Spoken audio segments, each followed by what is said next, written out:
In the sprawling landscape of California, where dreams are born and fortunes are made, there exist places where nightmares never die. Hidden in the shadows of urban decay and forgotten corners of suburbia, abandoned hospitals and asylums stand as monuments to human suffering, and something far more sinister. These aren't just ghost stories whispered around campfires. These are real places with documented histories of tragedy, neglect, and death. Places where the living once suffered, and where some say they never truly left. Tonight, we'll take you inside 3 of California's most haunted medical facilities. We'll explore their dark histories, their documented paranormal activity, and ask the question that haunts us all. What happens when a place absorbs so much pain that it becomes something else entirely? Our first destination stands like a concrete tombstone in the heart of Boyle Heights, Los Angeles. The Linda Vista Community Hospital, a place where healing was promised, but horror was delivered. Built in 1905 as a medical facility for Santa Fe Railroad employees, Linda Vista was once a beacon of hope for the working-class community. The original structure was modest, but by 1938 it had been expanded into an impressive Art Deco masterpiece, a symbol of progress and modern medicine. But by the 1980s, something had gone terribly wrong. As the neighborhood changed and resources dwindled, Linda Vista became synonymous with neglect, malpractice, and an alarming mortality rate that would make headlines for all the wrong reasons. In 1991, after decades of decline and mounting lawsuits, the hospital doors closed forever. But according to hundreds of witnesses, investigators, and urban explorers, not everyone left. The most frequently reported phenomenon is the sound of children, laughing, crying, and playing in the abandoned pediatric ward. Security guards who worked the building after closure reported seeing a young girl in a hospital gown skipping through the surgical suite at 3 a.m.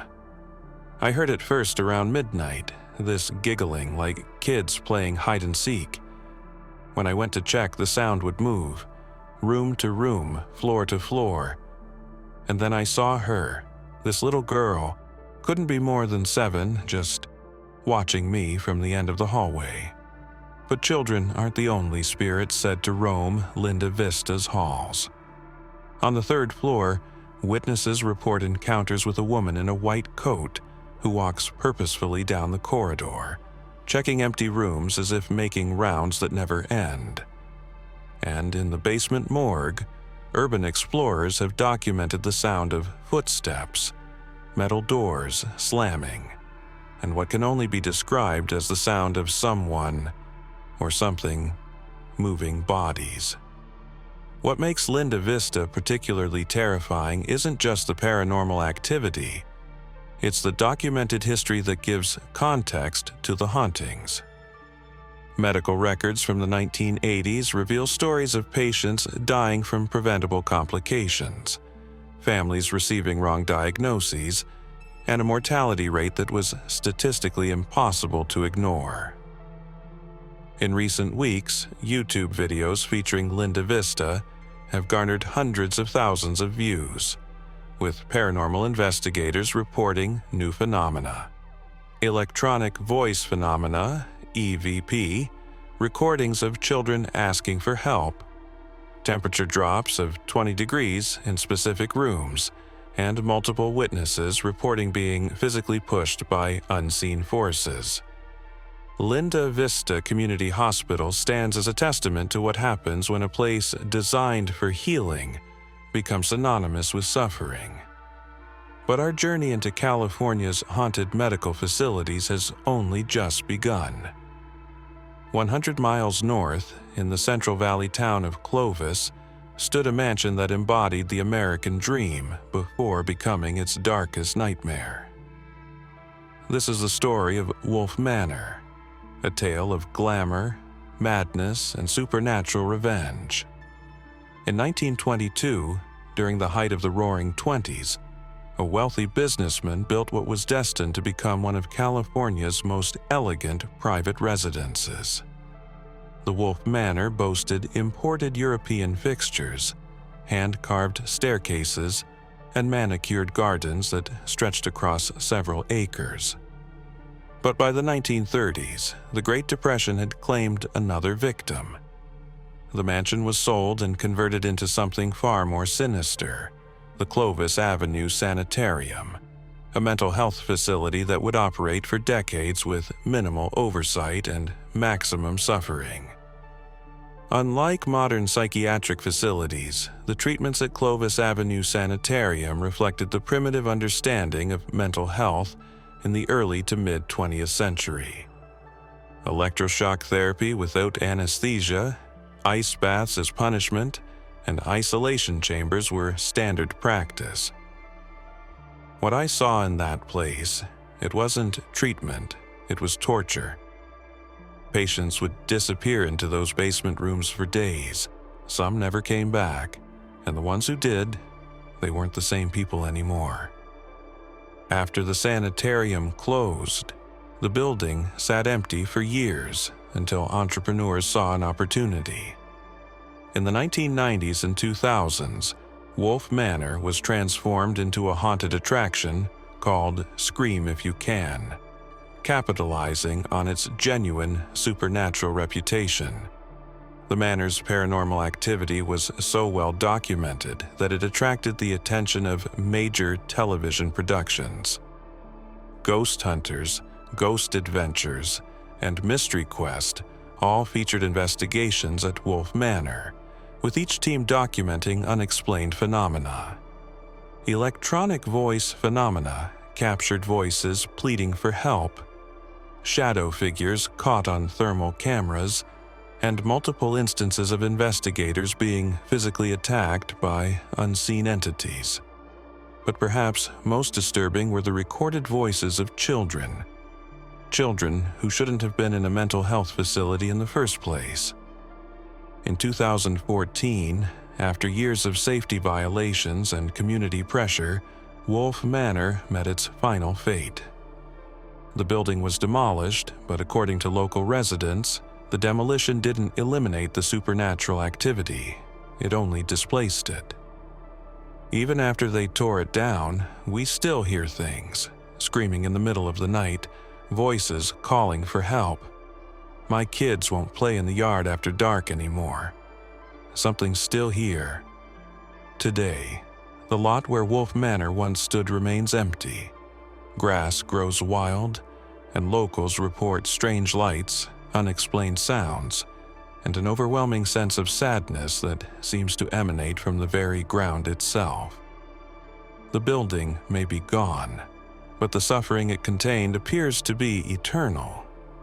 Our final destination takes us to the sun-soaked streets of San Diego, where a beautiful Victorian house hides one of America's most violent and tragic histories.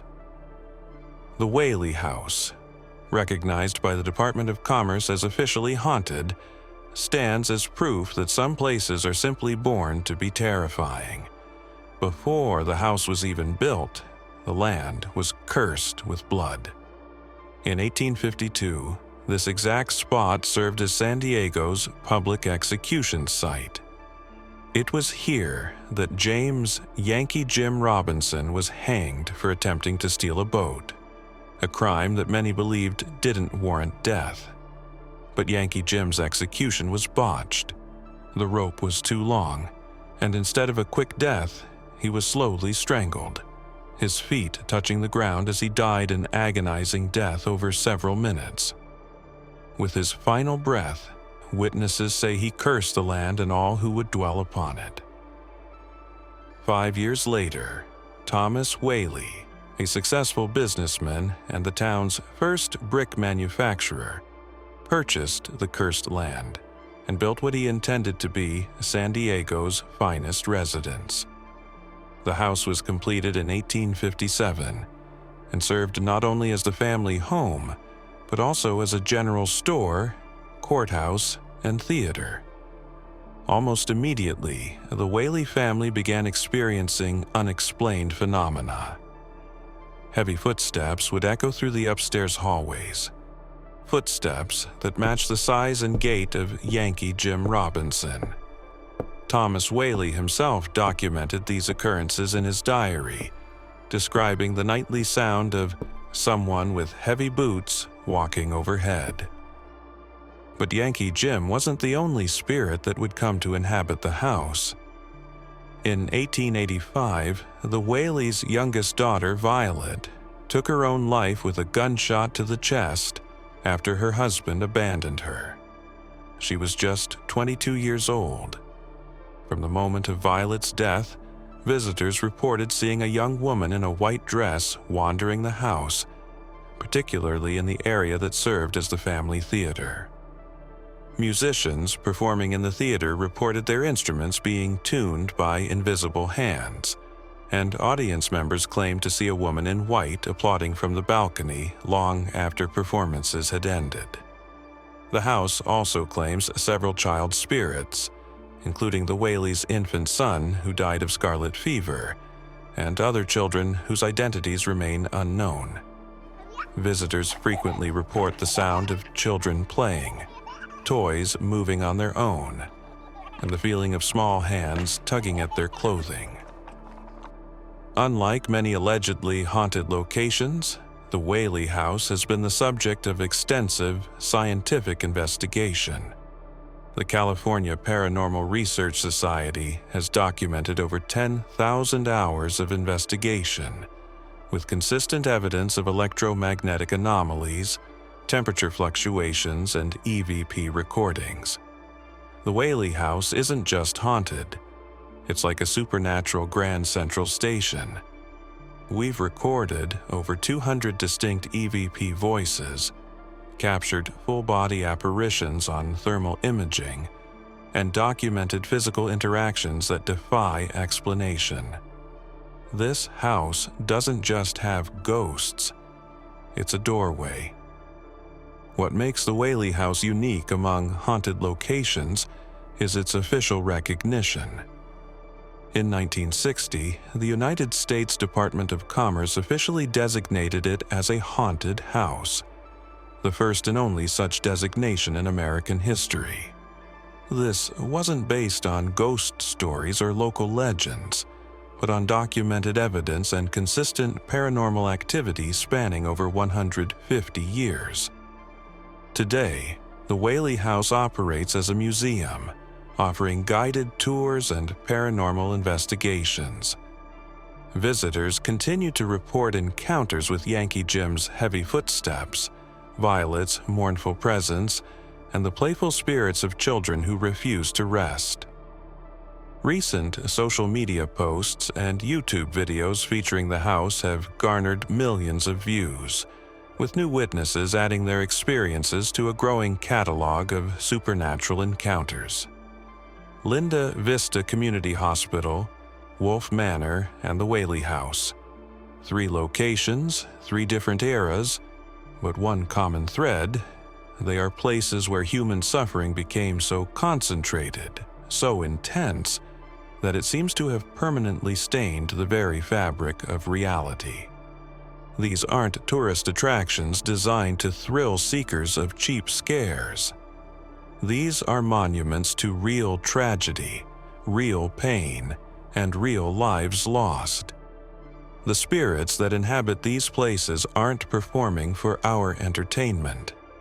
They're trapped in their own eternal suffering, unable to find peace in death as they were unable to find it in life. The question that haunts investigators, skeptics, and believers alike is this: what happens to a place when it absorbs so much human anguish? Does consciousness leave an imprint? Can trauma become so embedded in a location that it develops a life of its own? The evidence from Linda Vista, Wolfe Manor, and the Whaley House suggests that some places never forget. Some wounds never heal, and some souls never rest. So I ask you this: after learning about the documented history the consistent testimony, and the official recognition of these places, would you dare spend a night alone in Linda Vista Hospital's pediatric ward? Would you walk through the empty lot where Wolfe Manor once stood at 3 a.m.? Would you sit in the Whaley House theater and wait for Violet's applause? Share your thoughts in the comments below. Tell us about your own encounters with the unexplained. And if you found this deep dive into California's haunted medical facilities as compelling as we did, subscribe to Candlelit Confessions for more cinematic explorations into America's most genuinely haunted places. Because remember, these stories aren't fiction. These places are real. And some say they're still very, very active.